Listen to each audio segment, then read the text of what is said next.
ஆதியாகமம் 17ஆம் அதிகாரம் 7 முதல் வசனங்கள் முடிய. ஆதியாகமம் 17ஆம் அதிகாரம் 7 முதல் வசனங்கள் முடிய. கர்த்தருடைய ஒத்தாசை கொண்டு ஆதியாகமத்தின் வரலாற்றை பரிசுத்தாவியின் நடபடிகளாக நாம் படித்துக் கொண்டிருக்கிறோம். பரிசுத்தாவியானவர் என்பவர் ஏதோ உலக வரலாற்றின் ஒரு காலகட்டத்திலே செயல்படுகிறார் என்றல்ல. அவர் திரியேக தேவனில் ஒருவராக சிருஷ்டிப்பிலும் மனித வரலாற்றிலும் பழைய உடன்படிக்கையிலும் புதிய உடன்படிக்கையிலும் தொடர்ந்து பணியாற்றிக் கொண்டு வருகிறார் என்பதை நாம் மறந்து போகக்கூடாது. குறிப்பாக பழைய ஏற்பாட்டின் இந்த ஆரம்ப பகுதிகளை படிக்கும் போது அது ஒரு உலக வரலாறு என்று நாம் படிப்பதை காட்டிலும், அல்லது ஒரு இன வரலாறு, அதாவது யூத இனத்தின் வரலாறு என்று அதை படிப்பதை காட்டிலும் ஒரு குடும்ப வரலாறு என்பது படிப்பது மிக மிக நல்லது. புதிய ஏற்பாட்டிலே குடும்ப வாழ்க்கையை குறித்து பல காரியங்களே சொல்வதை நாம் கேட்கிறதில்லை. ரொம்ப சுருக்கமாக சொல்லப்படுது.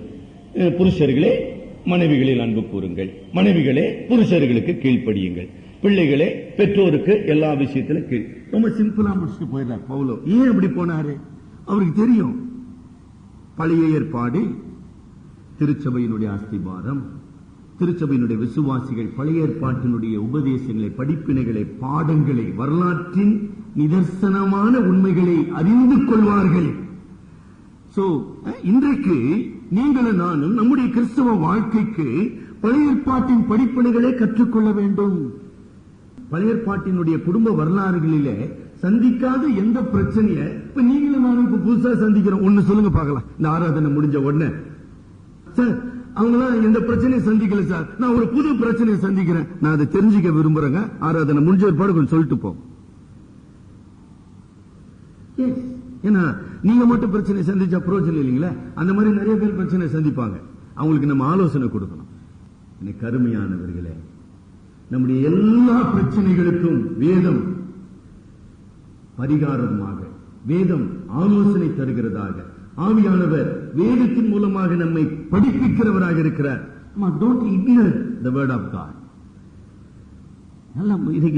இன்னைக்கு வாலிப உலகத்தினுடைய பெரிய the greatest negative point of the younger generation, they reject the word of God. கடவுளுடைய வார்த்தையை வெறுக்கிறாங்க. வரலாற்றிலே நிரூபிக்கப்பட்ட உண்மைகளை அவங்க அது அவுட் ஆஃப் டேட் சார், அதெல்லாம் இப்ப பொருந்தாது சார். எவ்விதம் கர்த்தர் நேற்றும் இன்று என்றும் மாறாதவராக இருக்கிறார், அவ்விதமாக அவருடைய வார்த்தை நேற்றும் இன்றும் என்றும் மாறாததாக இருக்குது. அதனால்தான் 19ஆம் சங்கீதத்தை நம்ம படித்தோம். கர்த்தருடைய வேதம் பேதையை ஞானி ஆக்கிறதுமா இருக்கிறது. ஏன்னா பியூட்டிஃபுல். நான் பேதையா இருக்கலாம், கர்த்தருடைய வேதம் என்னை ஞானி ஆக்கிறதா இருக்கு. என்னை கேட்டுக்கொண்டிருக்கிற வாலிப சகோதரி சகோதரி, ரொம்ப அன்போடு பேசுறமா, வேதத்தோடு நீ நேரத்தை செலவு செய்றியா? ஒரு சின்ன கணக்கு போடு. நான் வாலிபரோடு பேசுறேன். டிவியோடு உன்னுடைய நேரத்தை எவ்வளவு நேரம் செலவழிக்கிற, இந்த பரிசுத்த வேதத்தோடு எவ்வளவு நேரம் செலவழிக்கிறது கணக்கு போடு. உன்னுடைய வாழ்க்கையினுடைய தோல்விகள், உன்னுடைய வாழ்க்கையினுடைய தீர்க்கப்படாத பிரச்சனைகள், பரிகாரமற்ற பிரச்சனைகள் அனைத்துக்கும் காரணம் உன்னுடைய அறியாமை, உன்னுடைய துணிகரம், உன்னுடைய அவிசுவாசம், உன்னுடைய கீழ்ப்படியாமை, உன்னுடைய அபாத்திர தன்மை என்பதை முடிவு செய்து வாழ்ந்து கொண்டிரு. சார் கடவுளை ஜபத்தை கேட்கல, கடவுள் அப்படிதான் தயவு செய்து சொல்ல முற்படாது. ஒரு அவிசுவாசி சொல்றானா அது எனக்கு நல்லா விளங்குதுங்க. I can understand a believer. I cannot bear with a believer who complains against a God who is of love. யாராச்சும் ஐயா எனக்கு கடவுள் உதவி செய்ய நீங்க துணிகரம் சொல்வீர்கள், தேவனுடைய கிருபையை இழந்த நிலையை தான் காட்டுங்க.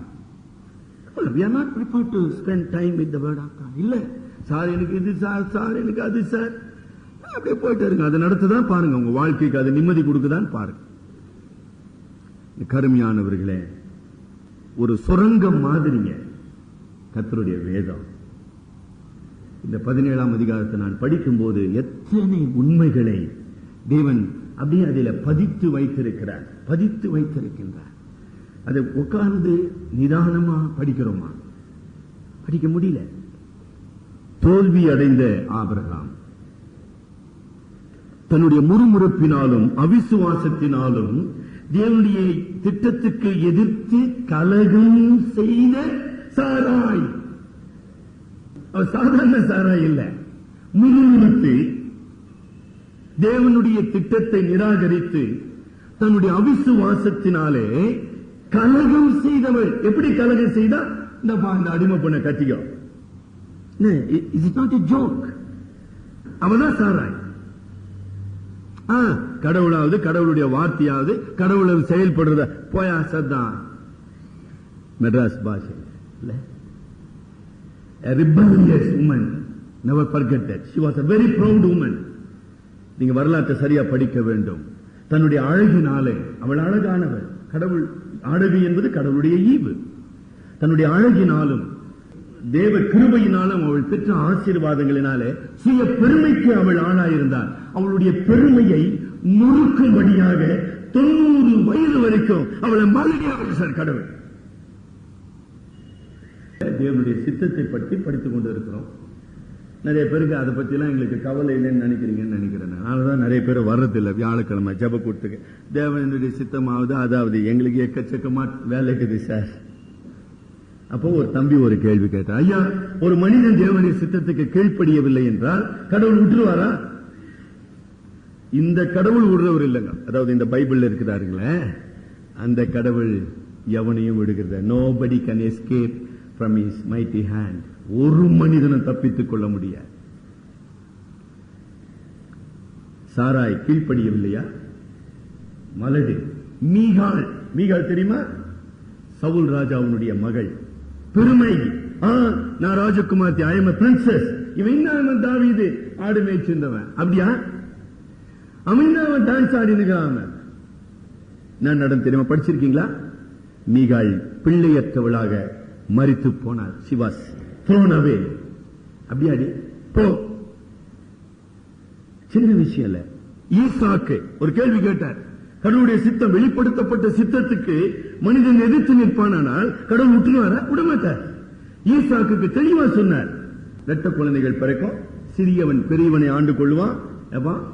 ஜாக்கிரதையாருங்க, நான் ஏசாவை வெறுத்து யாக்கோபை தெரிந்து கொண்ட, நீ அதுக்காக செயல்படுனா.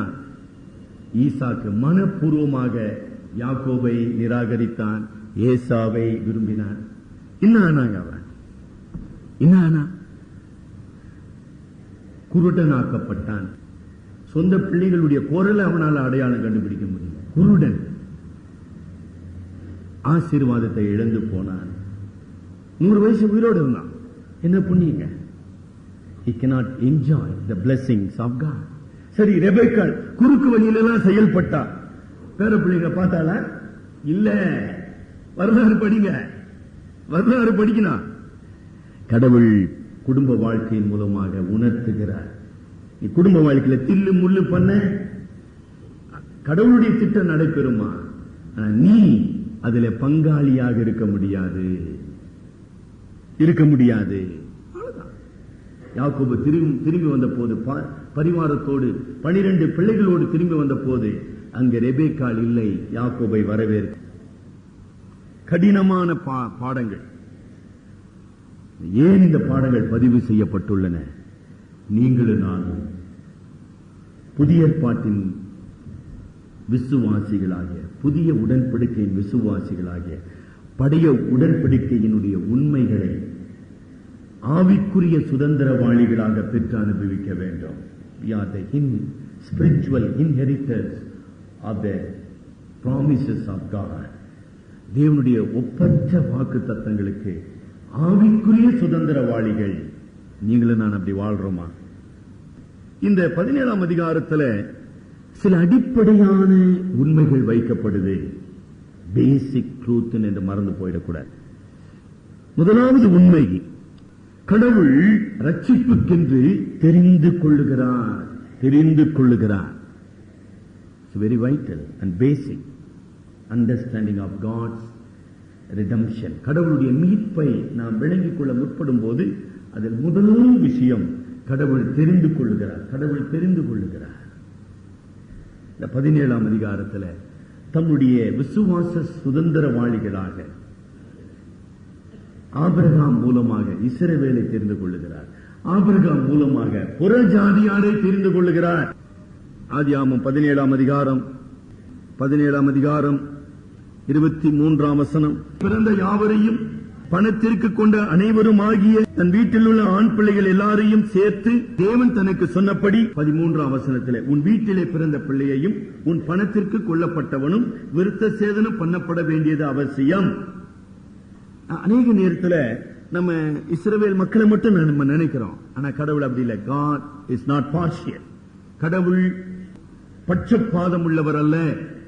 உன் வீட்டிலே இருக்கிற உனக்கு பிறந்த பிள்ளை பணத்துக்கு கொல்லப்பட்டவனா அடிமைன்னு அர்த்தம். அந்நியன் அனைத்து பேரும் விருத்த சேதனம் பண்ணப்பட வேண்டும். God is not a partial. இஸ்மவேல் விருத்த சேதனம் பண்ணப்பட்டான். அவன் அடிமைக்கு பிறந்தவன். நான் கடவுள் அவனை விருத்த சேதனம் பண்ண. ரட்சிப்பு என்பது தேவனால் தெரிந்து கொள்ளப்பட்டவர்களுக்கு அருளப்படுகிறது என்கிற மாபெரும் உண்மையை இந்த 17ஆம் அதிகாரம் வரலாற்று ரீதியாக நிரூபிக்கிறதுமா. அவ்வளவுதான். அதை you cannot argue over that. இது சும்மா வாதம் செய்வதெல்லாம் அர்த்தமற்ற விஷயம். சரித்திரத்தை நம்ம திருப்ப முடியுங்களா? அதெல்லாம் முடியாதுங்க. என்ன அழகா சொல்றார் 17ஆம் அதிகாரம் 4ஆம் வசனம் 5ஆம் வசனத்துல நான் உன்னோட பண்ணுகிற என் உடன்படிக்கை என்னவென்றால் நீ திரளான ஜாதிகளுக்கு தகப்பனாவாய், நான் உன்னை திரளான ஜாதிகளுக்கு தகப்பனாக ஏற்படுத்துவேன். 6ஆம் வசனம் உன்னை மிகவும் அதிகமாய் பழுக பண்ணி உன்னிலே ஜாதிகளை உண்டாக்குவேன். Not just Israel alone. இஸ்ரவேல் மட்டுமல்ல, உன் மூலமாக ஜாதிகளை உருவாக்குவேன். உன் மூலமாக ஜாதிகள் இந்த மீட்புக்கு சொந்தமாக்கப்படுவார்கள். இன்றைக்கு அதன் விளைவாக தான் நீங்களும் நான் அமர்ந்து கொண்டிருக்கிறோம். ஆக பழைய உடன்படிக்கை மாம்சத்துக்குரிய உடன்படிக்கையாக இயேசு கிறிஸ்துவின் வருகையின் போது முடிவடைந்தது. இயேசு கிறிஸ்துவின் வருகையினாலே ஆபிரகாமோடு செய்த உடன்படிக்கை ஆவிக்குரிய ரீதியாக இன்றைக்கு உங்களுக்கும் எனக்கும் கடந்து வந்துள்ளது. ஆக முதலாவது பிரின்சிபிள், கடவுள் ரட்சிப்புக்காக மக்களை தெரிந்து கொள்கிறார். அவ்வளவுதான் உண்மை. இரண்டாவது உண்மை நாம் என்ன வாசிக்கிறோம்? இந்த 17ஆம் அதிகாரத்தில் 3 புதிய ஏற்பாட்டின் சத்தியங்கள் விவரிக்கப்படுகிறது. புதிய ஏற்பாட்டினுடைய சத்தியங்கள் 17ஆம் அதிகாரத்தில் விவரிக்கப்படுகிறது. முதலாவது விசுவாசம், இரண்டாவது கிருபை, மூன்றாவது மாம்சத்தின் மரணம். These are New Testament fundamental doctrines of God. விசுவாசம் இல்லாமல் தேவனுக்கு ஒருவனும் பிரியமா இருக்க முடியாது. கவனிச்சுங்களா? 99 வயசு வரைக்கும் ஆபிரகாமுடைய விசுவாசம் அங்கு உறுதியாக இல்லை, அங்கு பூரணப்படவில்லை. 17ஆம் அதிகாரத்தில் இப்படி உறுதியற்ற ஆபிரகாம், நிலையற்ற ஒரு மனிதன், தடுமாறுகிற ஒரு மனிதன், பின்வாங்கி போன ஒரு மனிதன், மாம்ச சிந்தையினாலே அல்லது சுய விருப்பத்தினாலே செயல்படுகிற ஒரு மனிதன், அந்த மனிதனுக்குள்ளாக விசுவாசம் பிறப்பிக்கப்பட வேண்டும். அந்த விசுவாசம் எப்படி பிறப்பிக்கப்பட்டது? கடவுளுடைய வார்த்தையினாலே. அதான் சொல்ற. அப்ப இந்த உடன்படிக்கையினுடைய சிறப்பு என்னமா? கடவுள் தரிசனமானார், உண்மைதான். ஆனா தரிசனத்தை விட அவருடைய வார்த்தை, தரிசனத்தை சார்ந்து கொண்டு ஆபிரகாம் வாழ அழைக்கப்படவில்லை. நல்லா கவனிச்சுங்களா? 17ஆம் அதிகாரத்தில் தரிசனம் கொடுத்தாருமா, அப்புறம் கூடிய வந்துட்டாரா ஆபிரகாம் கூட? ஆண்டவரே இல்ல, மறந்துட்டார். ஆனா அவருடைய வார்த்தை என்ன வார்த்தை? நான் உன் தேவனாயிருப்பேன். ஆபிரகாமே, நான் சர்வ வல்லமையுள்ள தேவனாக உன்னோடு கூட இருப்பேன், நீ எனக்கு முன்பாக நடந்து உத்தமனாய். அவருடைய வார்த்தை, அவருடைய வாக்கு தத்துவம் அவன் என்ன பண்ணுதுங்க? 145 ஆண்டு வரைக்கும் வழி நடத்தினது. அதுதாங்க உண்மை. The abiding, the word of God, the promises of God was with Abraham. எப்போதும் கடவுள் தரிசனம் கொடுத்ததில்லை, அதில் அவருடைய வேலை. விசுவாசத்தினாலே நீதிமான் பிழைப்பான். இந்த பிரின்சிபல் என்ன அழகா இங்க விவரிக்கப்படுது. இரண்டாவது பிரின்சிபல் என்னமா விவரிக்கப்படுது? விருத்த சேதனம் நம்ம படிக்கிறோம். அது என்னமோ நம்ம we have a funny idea about circumcision. நான் கூட அதை ரொம்ப டீப்பா படிச்சது இல்ல. ஆனா இன்றைய தினத்துல நான் அதை படிக்க முற்பட்டேன். It is a tremendous fact. அது ரெண்டு பிரதான உண்மைகளை நான் பகிர்ந்து கொள்ள விரும்புகிறேன். ஒன்று, ரத்தம் சிந்துதல் இல்லாமல் பாவ மன்னிப்பு உண்டாகாது. ரத்தம் சிந்துதல் இல்லாமல் உடன்படிக்கை செய்யப்பட முடியாது. ஆக மேசியாவாகிய கிறிஸ்துவுக்குள்ளாக தேவன் பாவ மனிதனுக்கு ரட்சிப்பை கொடுப்பதற்காக என்ன செய்தாரு? நமது ஒரே பேரான குமாரனை சிலுவையில ஒப்புக் கொடுத்தார். ரத்தம் சிந்துதல் இல்லாமல் பாவ மன்னிப்பு உண்டாகாது. ஆக இந்த உடன்படிக்கையின் சுதந்திரவாளியான ஆபிரகாம் அதுல ரத்தம் சிந்தி பங்கு பெற வேண்டும். அது ஒரு அம்சம். ரத்தம் சிந்துதல். ஏங்க சார் ரத்தம் சிந்தனும்? அது மரணத்துக்கு அடையாளம். ரத்தம் சிந்துதல் என்பது, பலி செலுத்துவது என்பது, it is a symbol of death. ஆக விருத்த சேதனம் மரணத்திற்கு அடையாளம். ஆபிரகாம் அல்ல, 99 வயது நிரம்பிய ஆபிராமே, இன்றைக்கு நீ மரித்து போனாய். You are dead. உன்னிலிருந்து உயிர் பிறக்க முடியாது. பிறக்குமா? சொல்றானே 17ஆம் வசனத்துல 100 வயதானவனுக்கு பிள்ளை பிறக்குமா? No, life cannot bring forth. உன்னிலிருந்து இனி சரீரம் செத்தவன். நீ சரீரம் செத்தவன் மாத்திரமல்ல, நீ மாம்சத்துக்கு செத்தவனாக இந்த உலகத்தில் வாழ வேண்டும். விசுவாசத்திலே பிழைக்கும்படி நீ மாம்சத்திலே மரிக்க வேண்டும். என்ன பியூட்டிஃபுல், என்ன ஆழமான உண்மை. அப்ப அந்த விருத்த சேதனத்தை அவன் உணரும் போதெல்லாம், நினைவு கூறும் போதெல்லாம் ஆபிரகாம் எண்ணிக்கொள்ள வேண்டிய உண்மை, நான் மரித்தவன். என்ன அழகான உண்மை, எவ்வளவு பெரிய உண்மை. ஈசாக்கை பார்க்கும் போதெல்லாம், ஐயோ என்னால பிறந்தவல்ல சார், இவன் கடவுளுடைய வாக்கு தத்தத்தினாலே பிறந்தவன். அற்புதமான படிப்பினைகள். பார்த்தீங்களா? படிப்பினைகள். இந்த மாம்சம் ஒன்றுக்கும் உதவாது. கொலோசியர்ல பவுல் எழுதுகிறான், மாம்சத்தின் கிரியைகள் ஒன்றுக்கும் உதவாது. மாம்சத்தின் கிரியைகளினாலே ஒருவனும் நீதிமானாக்கப்பட முடியாது. ஒருவனும் நீதியின் கிரியையை நடப்பிக்க முடியாது. ஒருவனும் தேவனுக்கேற்ற பலிகளை செலுத்த முடியாது. மாம்சத்தினாலே. The flesh is good for nothing. It is not only good for nothing. அது மேலும் சொல்லுகிறது, மாம்சத்தின் கிரியை அழிக்கப்பட வேண்டும். The corruption of the fallen nature.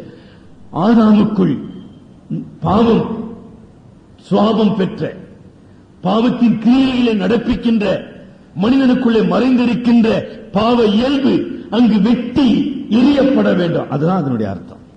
என்ன அற்புதமான உண்மை. மூன்றாவது உண்மை,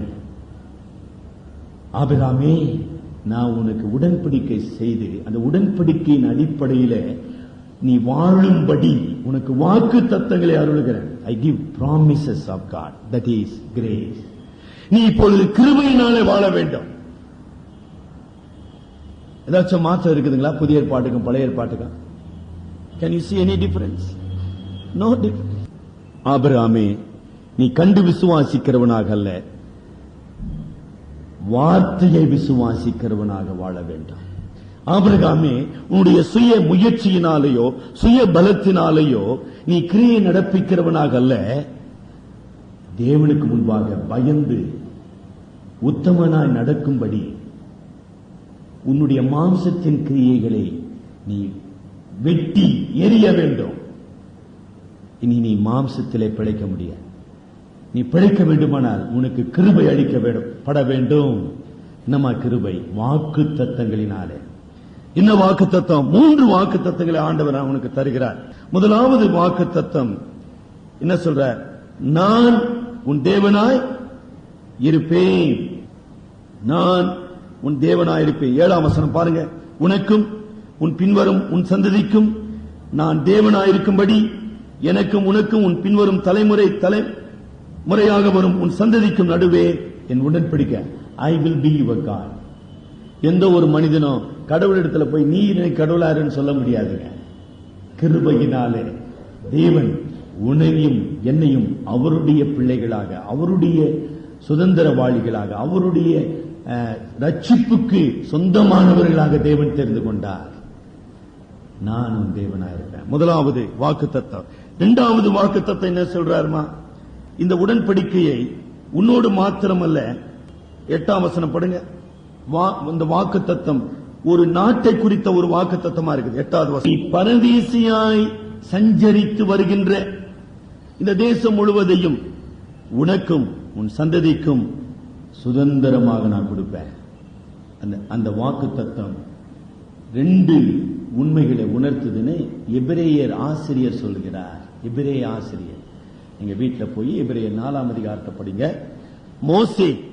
மோசேயோ அல்லது யோசுவாவோ இஸ்ரவேல் ஜனங்களுக்கு இளைப்பாறுதலை, பரம இளைப்பாறுதலை இந்த உலகத்திலே கொடுக்கவில்லை. அவர்கள் இளைப்பாறுதலை கொடுத்திருப்பார்கள், ஆனால் மேலும் ஒரு இளைப்பாறுதலை குறித்து கர்த்தர் பேசியிருக்க மாட்டாரே என்று குறிப்பிட்டு, கானான் உதாரணமாக, இந்த பாலும் தேனும் ஓடுகிற கானான் உன்னுடைய சந்ததிக்கு சுதந்திரமாக கொடுக்கப்படும். உன்னுடைய விசுவாச சந்ததிக்கு பரலோகம், பரம கானான் சுதந்திரமாக கையளிக்கப்படும். எவ்வளவு அற்புதமான ஒரு வாக்குத்தத்தம். 3வது வாக்குத்தத்தம் என்ன? 9வது வசனம், என்னை தலைமுறையாக ஆசீர்வதிப்பேன். ரொம்ப ஆச்சரியமான ஒரு உண்மை. ஆக இந்த 17ஆம் அதிகாரத்தில் உடன்படிக்கை அங்கு நிறுவப்படுகிறது. ஆங்கிலத்தில் it will not be altered nor will be revoked. கடவுள் செய்த உடன்படிக்கையை அவர் மாற்றுகிறவர் அல்ல, அல்லது பின்வழிக்கிறவர் அல்ல. இந்த உடன்படிக்கை தலைமுறையாக என்டைல்டு சொல்றார், தொடர்ந்தேச்சியாக நீ உன்னிலே நிறைவேறும். இந்த பாக்கியத்துக்கு, இந்த அதிசயமான ஆசீர்வாதத்துக்கு நீ தகுதியற்றவன் அல்ல.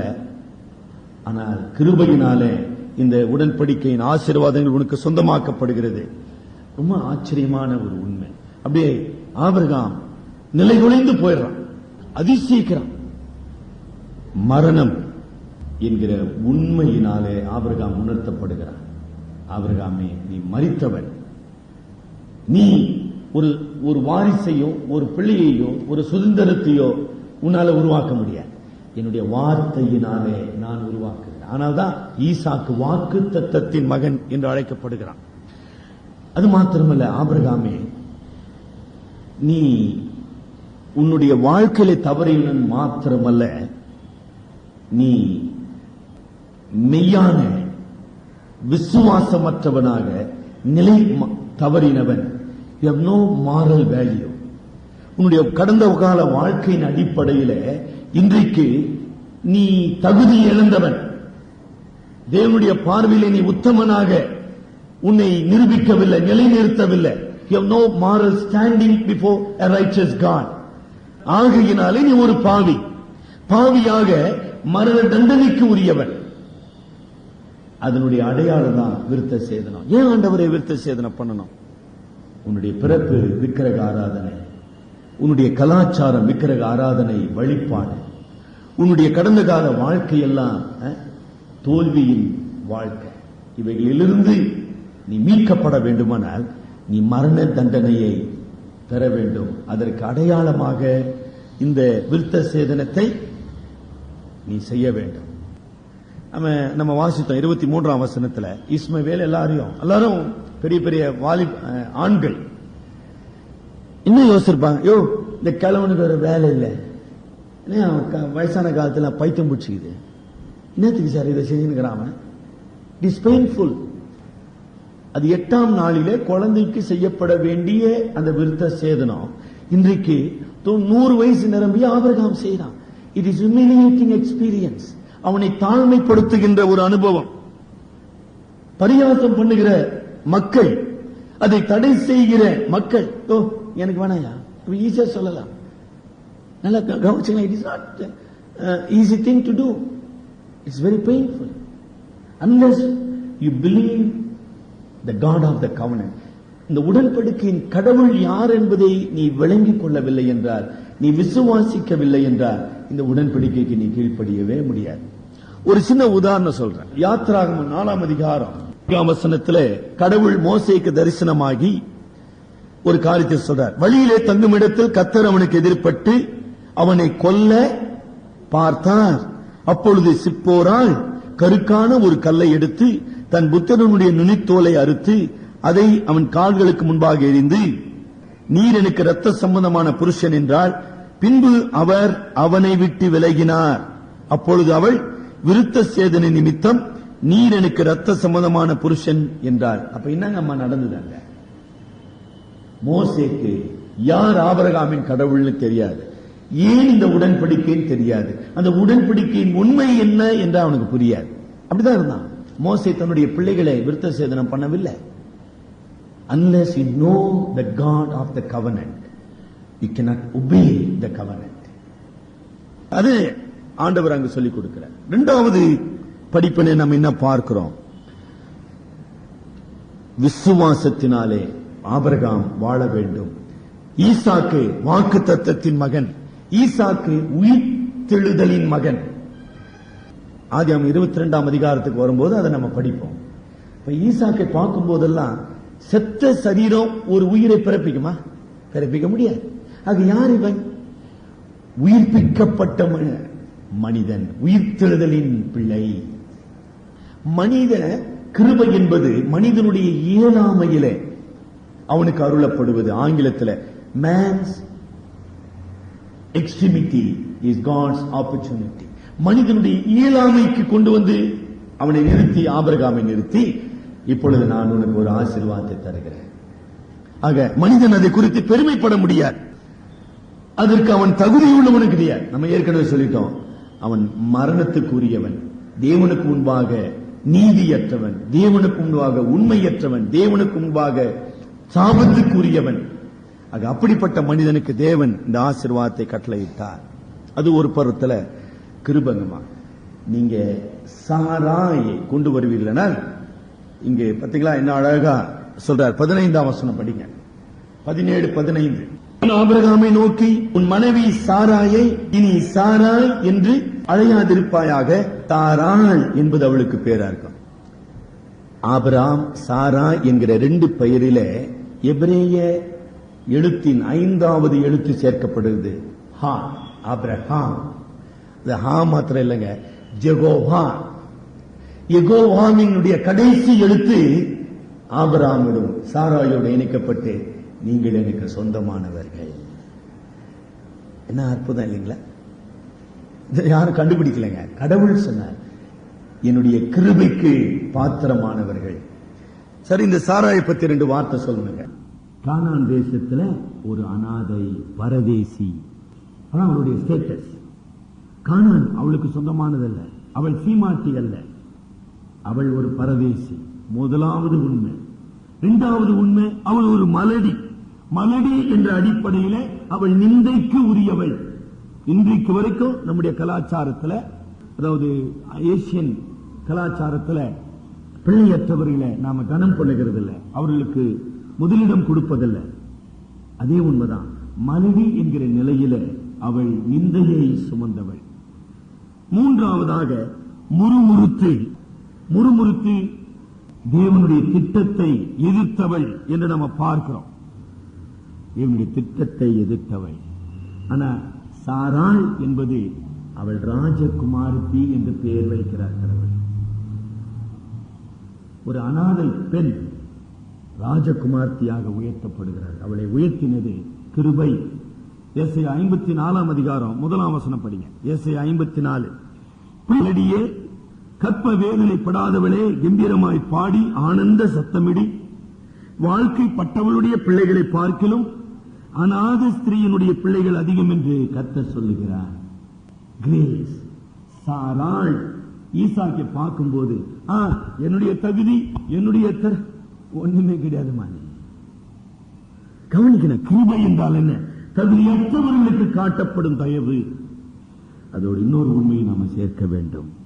ஏதேன் தோட்டத்தில் மனிதன் பாவம் செய்த போது ஸ்திரீயின் வித்துக்கும் உன் வித்துக்கும் பகை உண்டாக்குவேன். ஸ்திரீ சாத்தான் நினைச்சா ஸ்திரீ பலவீனமானவள், ஸ்திரீ சக்தியற்றவள், ஸ்திரீ ஏமாற்றப்படக்கூடியவள், வஞ்சிப்பதற்கு லகுவானவள். அந்த ஸ்திரீ ரொம்ப ஏமாளின்னு சொல்லி தானே அவளை ஏமாத்தின. அந்த ஸ்திரீயின் வித்துக்கும் உன் வித்துக்கும் பகை உண்டாக்குவேன். இங்கே ஈசாக்கு ஸ்திரீயின் வித்தாகிய சாராளில் இருந்து பிறந்தவன். என்ன ஆச்சரியமான கடவுளுடைய திட்டமிட்டீங்களா? அது மாத்திரம் தானா? அந்த சீட் ஆஃப் தி உமன் நீங்க ஆண்டவருடைய மத்திய 1ஆம் அதிகாரத்தில் படிப்பீர்களானால் நம்ம வாசிக்கிறோம், ஸ்திரீயின் வித்து என்று. அதாவது ஆண்டவருடைய வம்சத்தில் வந்த மூதாதைகள் பெண்களை நீங்க பார்க்கும்போது சாராள நம்ம பார்க்கிறோம். நிந்தைக்கு உரியவள், முறுமுறுத்தவள், கலகம் செய்தவள், அனாதை. அவளிலிருந்து ஒரு வித்து பிறந்தது. பத்சேபா விபச்சாரி என்று பட்டம் பெற்றவள். இந்த பத்சேபாவிலிருந்து சாலமோன் பிறந்தார். போவாஸினுடைய வாழ்க்கையை நம்ம பார்க்கும்போது மோவாப்பின் பெண்ணான ரூத், அவள் வெறுக்கப்பட்டவள், சபிக்கப்பட்டவள். மோவாப் என்கிற அந்த வார்த்தையின் கருத்து தேவனுடைய சாபத்துக்கு உரியவள் அர்த்தம். அதான் மோவாப். ஏன்னா அவள் லோத்தின் வம்சம், சாபம். லோத்தின் வம்சத்தில் வந்த ரூத் ஈசாயின் மூதாதையாக நிறுத்தப்படுகிறார். தாவீதின் பாட்டியாக மாற்றப்படுகிறார். அந்த தாவீதின் வம்சத்தில் ஆண்டவராக இயேசு கிறிஸ்து உதித்தார். கிருபை, கிருபைனா விளங்குதா?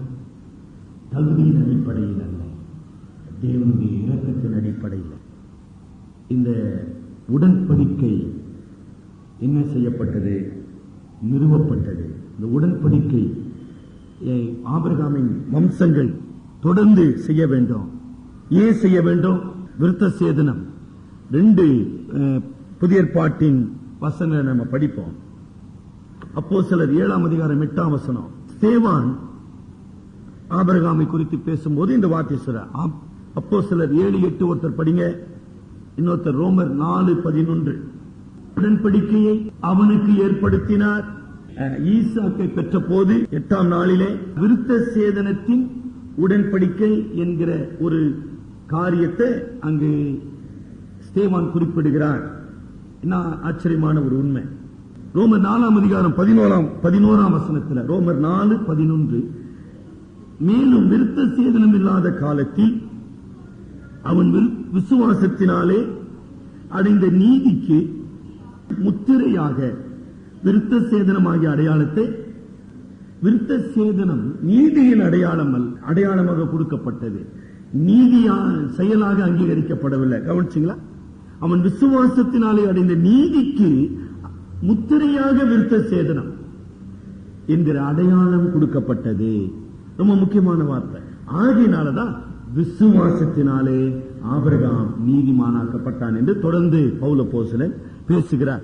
இப்படி தேவனுக்கு முன்பாக ஏதோ ஒரு சடங்கை செய்வதனாலே அவன் நீதிமானாக தீர்க்கப்படுகிறது இல்லை. பழைய உடன்படிக்கையிலும் சரி, புதிய உடன்படிக்கையிலும் சரி, இதுதான் யூதர்கள் தவறாக புரிந்து கொண்டாங்க. சடங்கு வார்த்தை கவனிச்சீங்களா? சடங்கு ஒரு மனிதனை நீதிமானாக்க முடியாது. அது விருத்த சேதனமானாலும் சரி, அது முழுக்க ஞானசானமானாலும் சரி, அது தெளிவு ஞானசானமானாலும் சரி. No ritual can make a person righteous before God, but by faith, விசுவாசத்தினாலே நாம் நீதிமானாக்கப்பட வேண்டும். ஆகையினாலே ஆபிரகாமின் சந்ததி இந்த உடன்படிக்கையின் அடையாளமாக இதை தரித்துக் கொள்ள வேண்டும். அது அவர் மேல் விழுந்த கடமை. அவர்களுடைய நுனித்தோல் வெட்டி எறியப்பட வேண்டும்.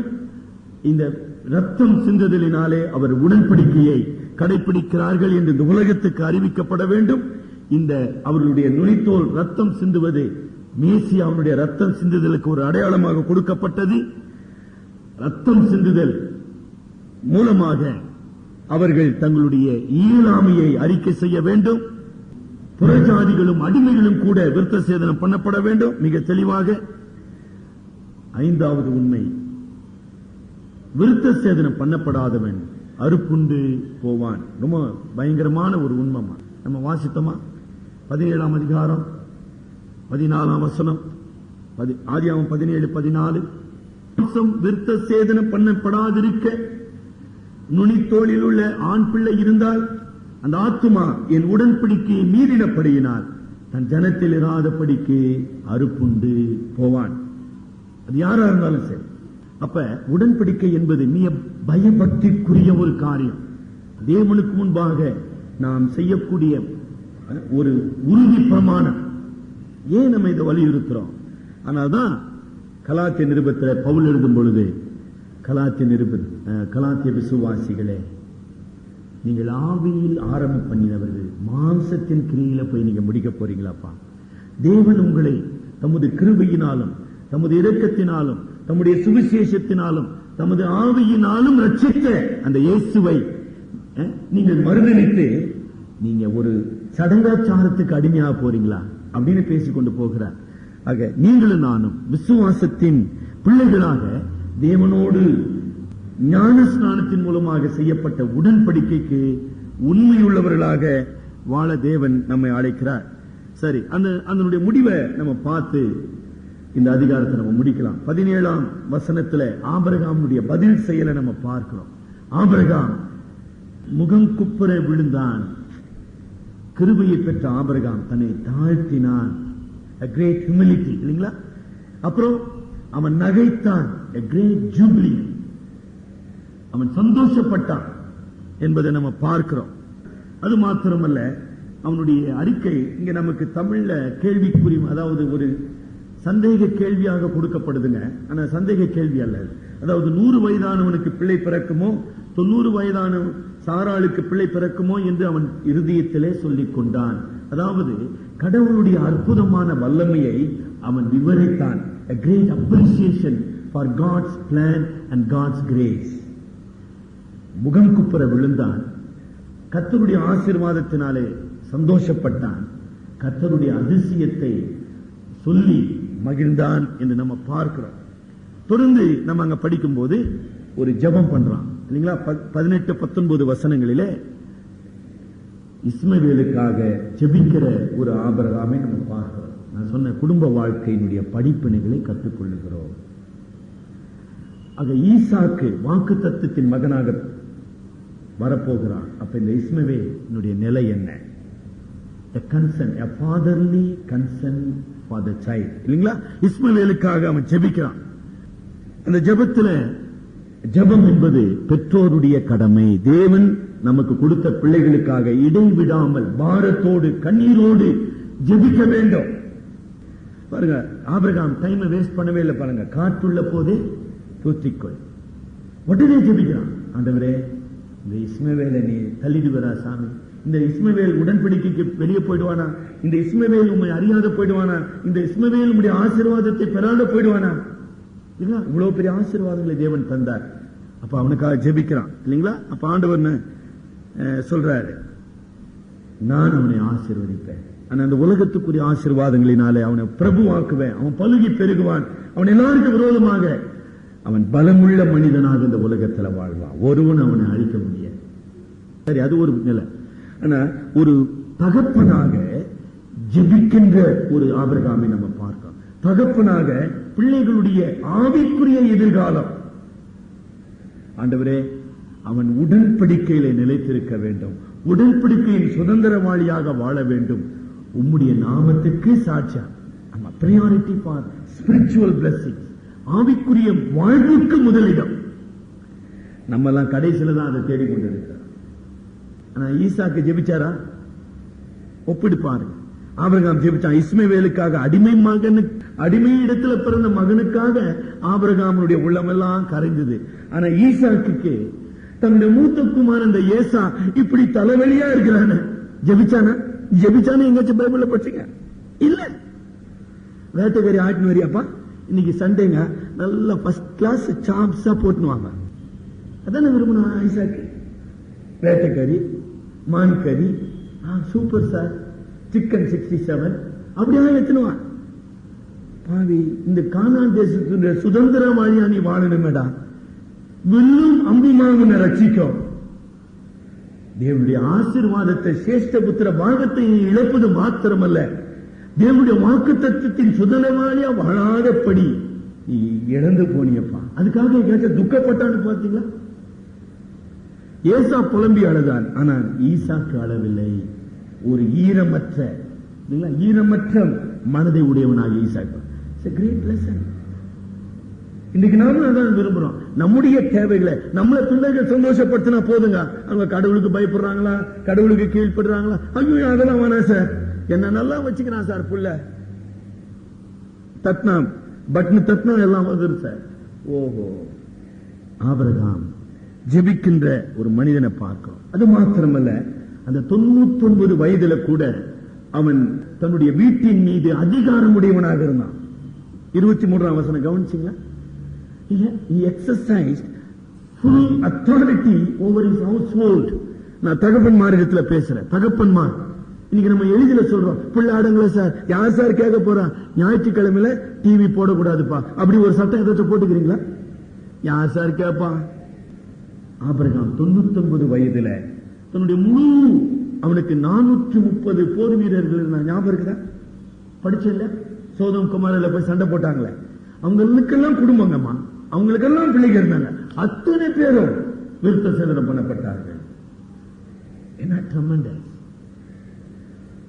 ஒரு விசுவாசம் உள்ள தகப்பன், தேவனோடு கூட இருக்கிற தகப்பன். A man with God, a man with vision, a man with promise, a man with faith will exercise authority over his household. ரொம்ப முக்கியமான ஒரு உண்மை. சும்மா ஏதோ வாழ்ந்தோன்றது இல்லைங்கம்மா. குடும்ப வாழ்க்கையினுடைய மையமாக கடவுளுடைய வசனம் இருக்க வேண்டும், கடவுளுடைய வார்த்தை இருக்க வேண்டும், கடவுளுடைய உடன்படிக்கை இருக்க வேண்டும், கடவுளுடைய ஆசீர்வாதம் இருக்க வேண்டும். தலைவன் இங்கு ஜெபிப்போம். இன்றைக்கு என்ன படிப்பினைகளை நாம் கற்றுக்கொண்டோம்? தேவனுடைய உடன்படிக்கைக்கு சுதந்திரவாளிகளாக தேவன் நம்மை தெரிந்து கொண்டிருப்பாரானால், நம்முடைய வாழ்க்கையில மாம்சத்துக்கு நாம் மரித்திருக்கிறோமா? மாம்சத்தின் கிரியைகளுக்கு நாம் மரித்திருக்கிறோமா? விசுவாசத்தினாலே தேவனை பின்பற்றுகிறோமா? தேவனுடைய வாக்கு தத்தங்களுக்கு சுதந்திரவாளிகளாக நம்முடைய வாழ்க்கை சாட்சியாக இருக்குதா? அநாதியாக என் மீது, அபாத்திரனாகிய என் மீது, கலகம் செய்கிற என் மீது, தகுதியற்றவனாகிய என் மீது தேவனுடைய கிருபை வெளிப்பட்டதா? இந்த கிருபைக்கு நான் நன்றியுள்ளவனாக ஆபிரகாமை போல முகம் குப்புற விழுந்து என்னை தாழ்த்தி, தேவனே நீர் அற்புதமானவர், நீர் அதிசயமானவர், நீர் உன்னதமானவர் என்று நான் அவரை துதிக்கிறேனா, ஆராதிக்கிறேனா? Do I worship God with the heart of தேவனுடைய வாக்கு தத்தங்களின் மூலமாக, தேவனுடைய கிருபையினால நாம் பெற்றிருக்கிற ஆசீர்வாதங்களுக்காக அவருக்குள்ளாக நாம் சந்தோஷப்படுகிறோமா? என்னுடைய ஆவி மரியாள் ஜெபித்தார், என் ஆத்துமா கர்த்தருக்குள் களி கூறுகிறது, என் ஆவி அவரை போற்றுகிறது. நம்முடைய ஆவியில கர்த்தர் சந்தோஷத்தை பார்க்கிறாரா? தேவனுடைய அதிசயமான கிரியைகளை நாம் எடுத்து அறிவிக்கிறோமா? தேவன் நம்மை வைத்திருக்கிற குடும்பத்திலே குடும்ப பொறுப்பில் உள்ளவர்களாக, ஜெபிக்கின்ற தாயாக, தகப்பனாக நாம் இருக்கிறோமா? பிள்ளைகளுடைய ஆவிக்குரிய சுதந்திரத்துக்காக, ஆவிக்குரிய வாழ்க்கைக்காக, தேவனுடைய உடன்படிக்கையிலே அவர்கள் காக்கப்பட வேண்டும், காணப்பட வேண்டும் என்பதற்காக நாம் மன்றாடி ஜெபிக்கிறோமா? நம்முடைய குடும்பத்தின் மீது பக்தி வைராக்கியத்தின் அடிப்படையிலே அதிகாரம் செலுத்துகிறோமா? Do we exercise spiritual authority over our household? விசுவாசத்திற்காக, நீதிக்காக, உடன்படிக்கைக்காக நானும் என் வீட்டோரமா வென்றால் கர்த்தரையை சேவிப்போம். அன்புள்ள ஆண்டவரே, கிருபையுள்ள இரட்சகரே, இந்த காலை வேளையிலும் உம்முடைய பரிசுத்த சன்னிதானத்திலே நீர் எங்களை அழைத்து வந்தபடி நான் நன்றி செலுத்துகிறோம். பொல்லாத இந்த பிரபஞ்சத்திலே சாத்தானுடைய பிடியிலே அலைக்கழிக்கப்படுகிற மக்கள் மத்தியிலே உம்முடைய குமாரனாகிய இயேசுவின் ரத்தத்தினாலே மீட்கப்பட்டவர்களாக, உம்முடைய நித்திய சுதந்திரத்திற்கு சுதந்திரவாளிகளாக வாழ்கின்ற பாக்கியத்தை நீர் எங்களுக்கு தந்தபடியினாலே நன்றி செலுத்துகிறோம். எங்களுடைய வாழ்க்கை உம்முடைய வார்த்தைக்கு கீழ்ப்பட்டதாக அமைய உதவி செய்யும். எங்களுடைய வாழ்க்கையிலே நாங்கள் மாம்சத்தின் கிரியைகளை சிலுவையிலே அறைய தேவரீர் எங்களுக்கு உதவி செய்யும். உம்முடைய குமாரனாகிய கிறிஸ்துவுக்குள்ளாக நீர் எங்களுக்கு தந்தருளின கிருபையை ஆழமாய் உணர்ந்து நாங்கள் உம்மை இடைவிடாமல் தொழுது கொண்டு உம்மை துதிக்க எங்களை பலப்படுத்தும். எங்களுடைய பிள்ளைகளை இந்த சுதந்திரத்திற்கு பங்காளிகளாக நாங்கள் வழிநடத்த எங்களுக்கு ஞானத்தை தார். எங்கள் அருமை இரட்சகர் மூலம் ஜெபிக்கிறோம் பிதாவே, ஆமேன். பிதாவாகிய தேவனுடைய அன்பும் பரிசுத்த ஆவியானவரின் சகவாசமும் சமாதானமும் நம் அனைவரோடும் இன்றும் நிலைத்திருப்பதாக, ஆமேன். என் ஆத்துமாவே கர்த்தரை ஸ்தோத்திரி, என் முழுமே பரிசுத்த நாமத்தை ஸ்தோத்திரி. என் ஆத்துமாவே கர்த்தரை ஸ்தோத்திரி, செய்த சகல உபகாரங்களையும் மறவாதே.